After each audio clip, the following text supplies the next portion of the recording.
Hola, bienvenidos. Bueno, en este video vamos a hablar acerca de la adicción a las anfetaminas, las metanfetaminas y el éxtasis. Y vamos a comenzar por su clasificación.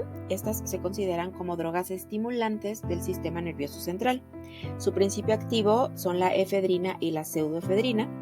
El modo habitual de consumo puede ser vía oral, intravenosa, fumada o esnifada. Y bueno, el crecimiento de este tipo de sustancias ha sido rapidísimo y sin control durante los últimos años. La edad promedio de consumo entre los jóvenes es entre los 18 y los 25 años. Este tipo de drogas se consideran como drogas sintéticas, como recordarán en otros videos, que son todas aquellas drogas que son hechas 100% en laboratorio.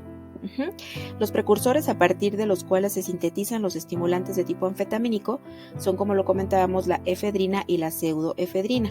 Ambos compuestos se obtienen de la efedra, que es una planta asiática, y van a afectar, como lo comentábamos, el sistema nervioso central y cardiovascular de las personas que lo consumen. Las anfetaminas son dos formas químicas de una misma molécula, la L-anfetamina o benzedrina y la D-anfetamina o dexedrina.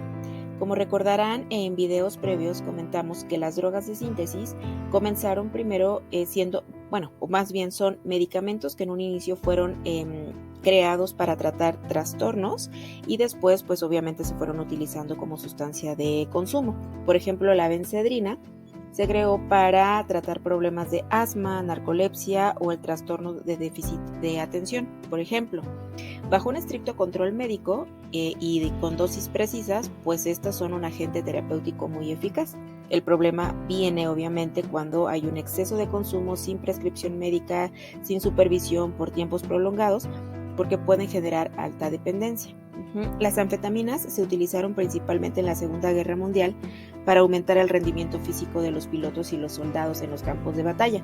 Sin embargo, cuando terminó la guerra, pues se observaron numerosos casos con alto grado de dependencia a las sustancias. Las metanfetaminas o cristal son derivados de la misma anfetamina, pero que tienen un grupo químico adicional en su estructura, que es el metilo. ¿Sí? Se pueden encontrar en forma de tabletas, en forma de polvo o en fragmentos blancos brillosos a los que se les llama cristal. En cualquiera de sus formas, la metanfetamina es una droga muy adictiva y muy tóxica. El cristal puede calentarse para aspirar sus vapores o inyectarse y así obtener efectos estimulantes mucho más intensos y más rápidos, pero su consumo causa un significativo deterioro físico y emocional. En el mercado, estas sustancias en el mercado callejero, en el nombre callejero, se les conocen, por ejemplo, como anfeta, canela, el crack mexicano, como Cruz Blanca, Met o Speed. Y por último tenemos al éxtasis. Este es un grupo especial, por decirlo de alguna manera, de las anfetaminas que tiene efectos tanto estimulantes como alucinógenos. El primer compuesto al que se le llamó éxtasis fue al MDMA, que es el metilendioximetanfetamina. Pero después comenzaron a surgir otros similares con nombres como MDA o MDE, y en la actualidad se venden mezclas de MDMA con derivados de efectos similares o con metanfetamina y adulterantes. Estas sustancias frecuentemente se adquieren y consumen en antros o fiestas de larga duración asociados a la música electrónica y consumo de sustancias, como son las fiestas rave. El éxtasis lo que hace es que liberan el cerebro neurotransmisores como la serotonina y la dopamina, que van a alterar el estado de ánimo. Las encuentran en el mercado como tabletas de diferentes tamaños y colores que se consumen vía oral. Estas tabletas tienen grabados llamativos o formas llamativas como corazones, caritas sonrientes, logos o emoticones, y orientados obviamente a disminuir la percepción del riesgo. Se conocen en la calle como tachas, Happy Face, Ferrari y Love, entre otros nombres. Ahora, ¿qué efectos tienen estas sustancias en nuestro organismo? Bueno, pues primero lo que van a hacer estas sustancias es aumentar la cantidad de dopamina en el cerebro.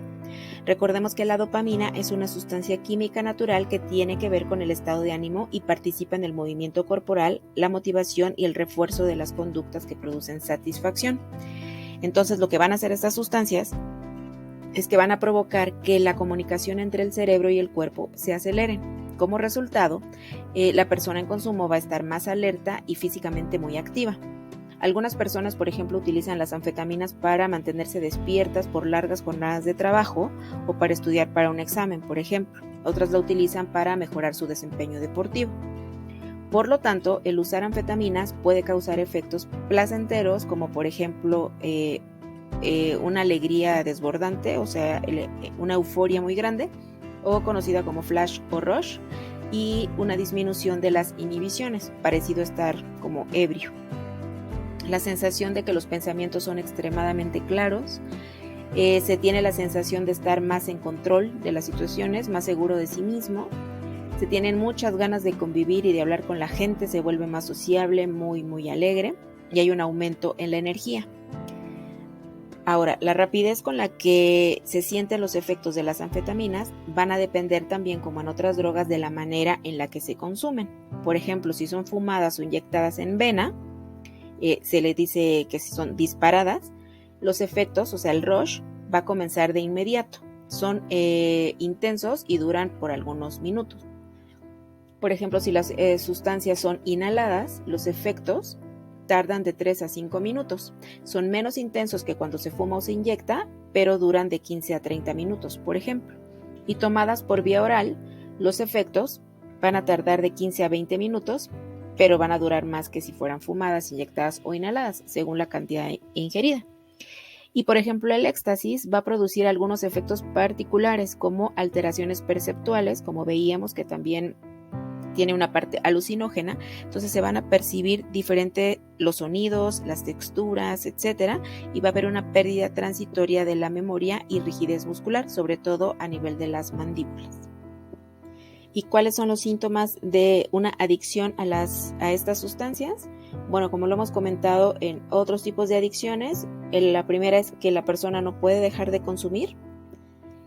Se tienen síntomas de abstinencia ya cuando se corta de golpe la sustancia, es decir, se empiezan a tener trastornos de sueño, fatiga, depresión, ansiedad, etc. La persona sigue consumiendo a pesar de los problemas de salud que le trajo, que le puede traer o que ya tiene derivados de la sustancia, y que se abandonan las actividades sociales. Es decir, la persona se empieza a aislar, empieza a tener problemas con su entorno, con su pareja, en el trabajo, etcétera, etcétera, y a pesar de todo esto, no deja de consumir.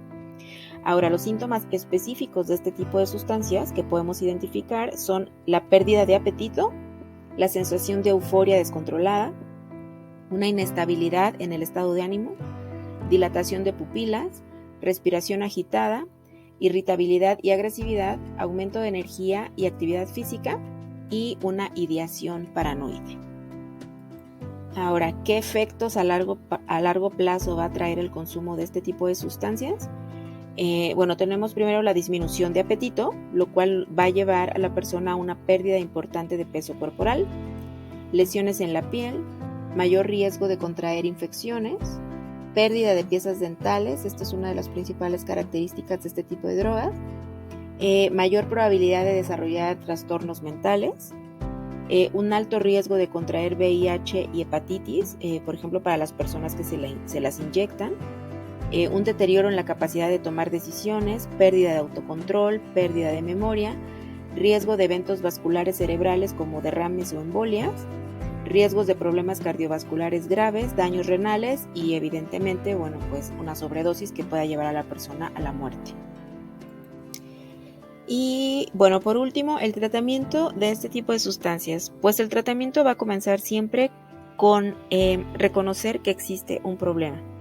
Y una vez que se decide hacer algo acerca del consumo de este tipo de drogas, el siguiente paso es buscar ayuda profesional y apoyo. Como lo hemos comentado, los programas de tratamiento van a utilizar técnicas de modificación de comportamiento a través de la orientación, a través de terapias, medicamentos, internamientos o lo que se requiera para poder ayudar a la persona a dejar de consumir. Pero como lo hemos comentado, debe de ser un profesional de la salud el que determine el grado de dependencia que existe hacia la sustancia y el tipo de tratamiento que debe tener la persona que está en consumo. Y bueno, recuerda que si todos estos temas te interesan, pues te invitamos a que te suscribas al canal. Muchas gracias por ver el video.